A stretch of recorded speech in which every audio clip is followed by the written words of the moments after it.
ഞങ്ങളുടെ സ്ഥാപനങ്ങളിലെല്ലാം ക്രിസ്ത്യൻ വിദ്യാർത്ഥികൾ പഠിക്കുന്നുണ്ട്. ഉണ്ടെന്ന് മാത്രമല്ല, ധാരാളം ക്രിസ്ത്യൻ വിദ്യാർത്ഥികൾ നമ്മുടെ സ്ഥാപനങ്ങളിൽ പഠിക്കാൻ വേണ്ടി മത്സരിച്ചുകൊണ്ട് വരുന്നുണ്ട്. ഹിന്ദുക്കൾ പഠിക്കുന്നുണ്ട്.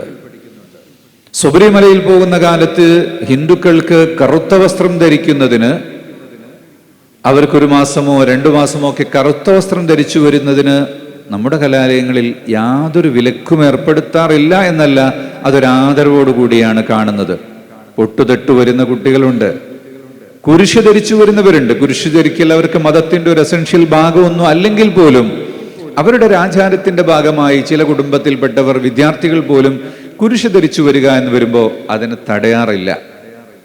സ്കൂളില്, മുസ്ലിം മാനേജ്മെന്റ് സ്കൂളുകളിൽ തൊപ്പി ധരിക്കുന്നത് ചിലയിടങ്ങളിൽ അത് യൂണിഫോമിന്റെ ഭാഗമായിട്ട് പുസ്തകങ്ങളിൽ, പ്രോസ്പെക്ടസുകളിൽ എഴുതി വെച്ചിട്ടുള്ളതാണ്.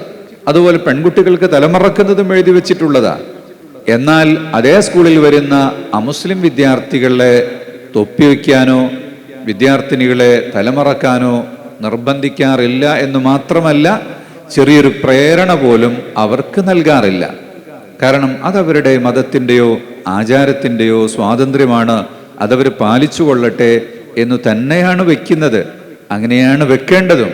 ക്രിസ്ത്യാനികളും ഒട്ടുമിക്ക സ്ഥലങ്ങളിലും അങ്ങനെ തന്നെയാണെന്നാണ് ഞാൻ മനസ്സിലാക്കുന്നത്. അതുകൊണ്ട് ഇതൊരു മതത്തിൻ്റെ പ്രശ്നമാക്കിയെടുത്ത് വർഗീയമായി വൽക്കരിച്ച് രാഷ്ട്രീയമായ മുതലെടുപ്പുകൾക്ക് ആരോ ശ്രമിക്കുന്നുണ്ടോ എന്ന് തിരിച്ചറിയാനുള്ള വിവേകമാണ് നമുക്കുണ്ടാകേണ്ടത് എന്നാണ് എനിക്കിവിടുത്തെ എല്ലാ ജാതി മതസ്ഥരോടും ഈ ഭാരതത്തിൻ്റെ മുഴുവൻ പൗരന്മാരോടും ഓർമ്മപ്പെടുത്താനുള്ളത്.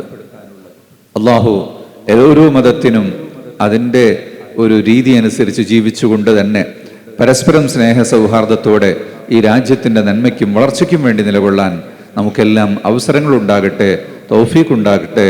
നാട്ടിൽ ഛിദ്രതയും രാജകത്വവും വളർത്തുന്ന ശക്തികളെ തിരിച്ചറിയാനും അത്തരം കാര്യങ്ങൾ ഇല്ലായ്മ ചെയ്യാനും നമ്മുടെ നാടിനും ഈ നാടിൻ്റെ ജനങ്ങൾക്കും കഴിയട്ടെ എന്ന് പ്രാർത്ഥിക്കുകയാണ് ചെയ്യുന്നത്.